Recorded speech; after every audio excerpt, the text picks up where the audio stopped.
Tapi menurut saya orang-orang yang banyak bacot seperti Ko Alvin ini memang harus segera dibungkam sih mulutnya ya, harus dikasih pelajaran menurut saya. Dan itu juga ke sini tujuannya untuk melaporkan inisial RDL dan juga inisial AL gitu. Atas delik apa? Tentunya teman-teman semua udah tahu bahwa mereka ini telah melakukan pencemaran nama baik yang pertama, selanjutnya merendahkan harkat dan martabat perempuan, terus juga banyak hal, nanti silakan tanya di penyidik ya. Pasal yang disangkakan dan bukti apa saja yang dibawa? Buktinya tentu dari akun-akun YouTube mereka yang kemudian dijadikan wadah untuk mengekspos pemberitaan sehingga pemberitaan itu tersiar ya. Pasal yang disangkakan? Pasal yang disangkakan Undang-Undang ITE salah satunya dan yang lainnya. Nanti silakan tanya ke penyidik. Teh kenapa bisa sampai akhirnya melaporkan itu, Bang?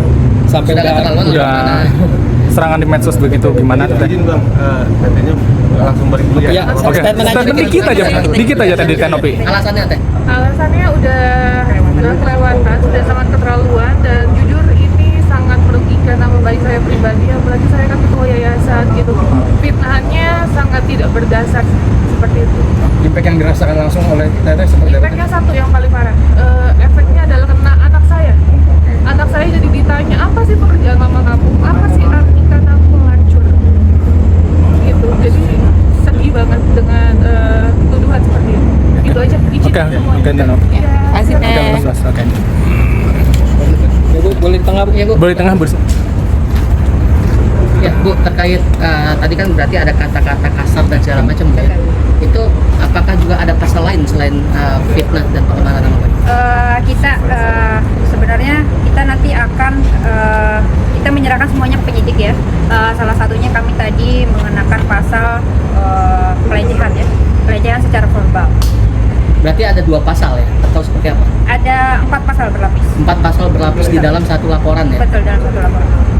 Tapi dari AL sendiri ya bilang kalau itu tuh pernyataan, bukan pernyataan tapi pertanyaan dia. Gimana sih Bu tanggapan seperti itu? Ya itu lebih ke substansi ya teman-teman. Jadi sebenarnya begini, kalau kemudian saudara AL menyatakan demikian, di dalam hukum pidana itu ada namanya unsur penyangkalan. Siapa yang kemudian menyebarkan itu hingga tersiar dan kemudian terbentuk opini publik, maka dialah yang wajib membuktikan. Karena beliau bertanya, apakah Nopi ini seorang pelacur, maka beliaulah yang kemudian di dalam hukum pidana yang harus membuktikan.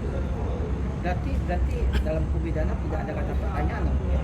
Pertanyaan ada, tapi harusnya secara pribadi. Jadi kalau pribadi itu pribadi tidak tersiar, itu mungkin deliknya akan kabur ya. Tapi kalau kemudian tujuannya untuk membuat opini publik berkembang sehingga terbentuk wujud bahwa pelakunya adalah Teh Nopi, maka itu masuk unsur. Berarti sejauh ini tidak ada somasi dulu dari Novi atau memang langsung melaporkan? Tidak ada, kami tidak ada somasi karena memang kami sudah di media kemarin beberapa hari ya, kami bilang kami akan menempuh jalur hukum, tapi tidak ada itikat baik dari AL dan juga RDL untuk datang ke kantor kami maupun ke Teh Nopi. Berarti kejadian itu di-upload di channel YTAL. Betul. Itu kapan Bu ya? Dan di video yang apa gitu? Kalau iya nanti penyidik yang menjelaskan, tapi tadi memang kami masukkan di channelnya Quintin ya. Itu. Ya, Jadi intinya sebenarnya ini langkah Tenopi dalam memiliki hak konstitusinya gitu. Jadi terpisah dari permasalahan yayasan dengan Agus gitu. Nah, karena ada merasa dilecehkan, dicemarkan nama baik, ya, sehingga langkah hukum dilakukan. Nah, setelah kami berkonsultasi dengan Polda Metro, ya alhamdulillah laporan itu diterima. Jadi ada 2 laporan hari ini. Malam ini ada 2 laporan gitu. Oh, berarti 2 laporan dengan 4 pasal berlapis atau bagaimana? Iya betul, 2 laporan dengan 2 subjek hukum terlapor, yaitu RDL dengan AL, dengan alat bukti yang berbeda, lokus yang berbeda, dan tempus yang berbeda. Nah, sejauh ini ketika kita bicara pencemaran nama baik melalui media sosial, itu akan ada restoratif justice. Apakah akan mengambil langkah itu juga? Nanti kita lihat nanti. Yang jelas ini kita bukan mau memperpanjang cerita Agus dan Teh Nopi gitu. Tetapi ini memang di permasalahan yang berbeda, jadi tidak menghalangi daripada apa yang upaya yang dilakukan oleh Kemensos untuk melakukan perdamaian. Itu kan masalah dana donasi. Kalau ini terkait pada personal dengan pihak yang tidak dalam substansi dana donasi. Nah, kami sangat mengapresiasi sekali Polda Metro Jaya juga menerima laporan kami dengan baik. Setelah berkoordinasi dan berkonsultasi, alhamdulillah malam ini kita sudah selesaikan laporan ya, LP-nya. Gitu. Semoga ya bakalan cepat untuk ditindaklanjuti oleh Polda Metro. Apakah ini dampak efek dari perseteruan dengan Agus akhirnya ke personal Melebar sendiri, kemana-mana? melebar kemana-mana? Betul. Kalau dampak Ya. sih pasti ya. Ini wujud dampak tidak langsung yang kemudian terjadi karena perpusru ini ya. Tapi sebenarnya ini bisa diredam kalau kemudian para mohon maaf ya, oknum-oknum kuasa hukum ini kemudian juga tidak menyerang ranah pribadinya Teknopi begitu ya. Karena tadi dibilang sama rekan saya harusnya dibedakan antara persoalan Agus dengan Teknopi dalam bentuk yayasan, juga perseorangan dari Teknopi itu sendiri. Berarti ini jadi ajang cari panggung nggak sih? Bisa disebut seperti itu nggak sih? Dari para lawyer itulah. Kita nggak tahu ya. Kami nggak berani statement begitu gitu. Nah, yang jelas kita juga bukan untuk mencari panggung, makanya Nggak ada alhamdulillah panggung. ada kesempatan ya, ada panggung juga di sini kan. Ada kesempatan, kebetulan padat juga jadwalnya dari tadi pagi, Teknopi, dan kita juga makanya berkesempatan malam hari ini. Berarti dari kuasa hukum Teknopi sendiri tidak akan mencari panggung ya, dan tidak mau mencari panggung ya. Sebenarnya gini Mas, ini kan sebenarnya Teknopi sudah 3 bulan terakhir mendiamkan ini ya. Kalau kemudian kita semuanya di dalam kuasa hukum dianggap sebagai mencari panggung, maka Teknopi akan terus melaporkan mungkin di minggu-minggu awal ya, bulan-bulan awal. Tapi itu tidak dilakukan Teknopi gitu. Itu wujud nyata bahwa Teknopi sebenarnya pengen permasalahan ini cepat selesai gitu. Karena semakin lama didiamkan kok semakin menjadi ini orang-orang gitu. Maka akhirnya ini keputusan Teknopi yang memang sangat berat diambil Teknopi gitu untuk Berarti menuntaskan ini. ada kemungkinan akan ada laporan lagi yang menyerang. Jika kemudian ada ya, tapi kalau tidak ada berarti tidak ada. Oke, berarti saya garis bawahi tekankan bahwa 2 laporan yang dengan subjek yang sama dan lokus yang sama ya.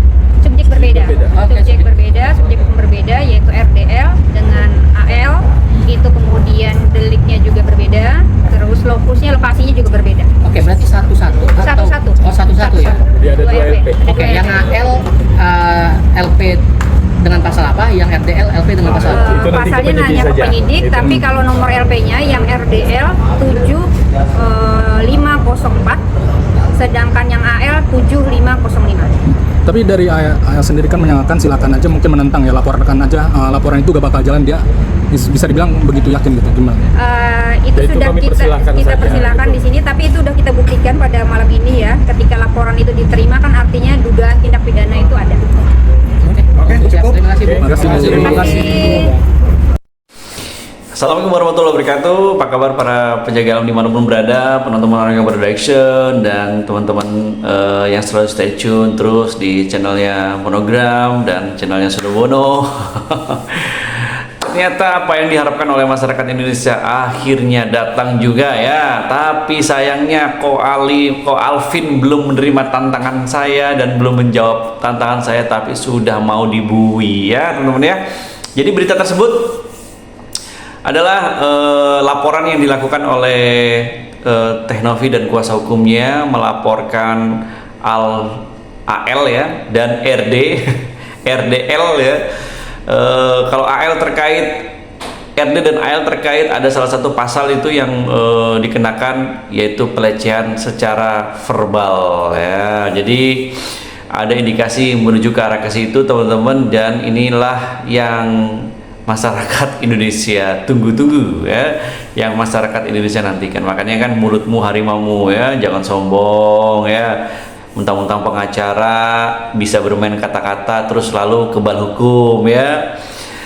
Tidak ada orang yang kebal hukum teman-teman ya, siapapun bisa terjerat hukum apabila melakukan tindakan-tindakan yang tidak atau melakukan tindakan yang melanggar hukum. Jadi nggak ada orang yang kebal hukum, pengacara pun sama ya. Jadi istilahnya hati-hati, dari sini kita bisa belajar, dari sini kita bisa mencontoh bahwa orang yang bacotnya gede itu biasanya tong kosong, ya enggak, tong kosong nyaring bunyinya, dan orang yang bacotnya gede itu biasanya mengundang mara bahaya. Nah contohnya ini si AL ini ya, Ko Alvin lah, langsung aja lah ya. Ya, si Ko Alvin ini itu ya banyak memberikan statement-statement yang menurut saya itu statement-statement yang menyakitkan bagi Tenovi ya. Dia menuduh sana sini, dia memberikan statement yang seolah-olah itu menggiring opini ya, walaupun pinter bermain kata-kata. Iya, saya tuh nggak nuduh, saya bertanya tuh. Tapi sekarang akhirnya dilaporkan karena ada deliknya ternyata ya. Saya baru tahu tuh ternyata ada deliknya, perkataan-perkataan yang walaupun itu tujuannya adalah bertanya, tapi kalau di ranah pribadi, tidak di ranah publik itu tidak masalah. Misalnya salah pribadi menanyakan hal yang sensitif itu boleh, tapi kalau sudah di ranah publik, ternyata kata pengacaranya itu bisa mengarah kepada penggiringan opini atau kesimpulan publik ya teman-teman ya. Dan di sini juga akhirnya saya juga baru tahu. Jadi hati-hati ya nih ya, jangan suka sosokan nih ya, jangan suka banyak bacot nih. Padahal saya nantang loh ya, tantangan saja belum dijawab ya, DM saja belum dibales. Waduh, kok udah cepet-cepet dibui aja nih ya. Tapi menurut saya orang-orang yang banyak bacot seperti Ko Alvin ini memang harus segera dibungkam sih mulutnya ya, harus dikasih pelajaran menurut saya. Dan itu juga mungkin hal yang sama dirasakan oleh seluruh masyarakat Indonesia ya, nggak, bukan hanya saya nih ya. Ya, bukan hanya saya. Jadi satu kalimat buat Ko Alvin ya, rasa no. Terima kasih teman-teman ya. Wassalamualaikum warahmatullahi wabarakatuh.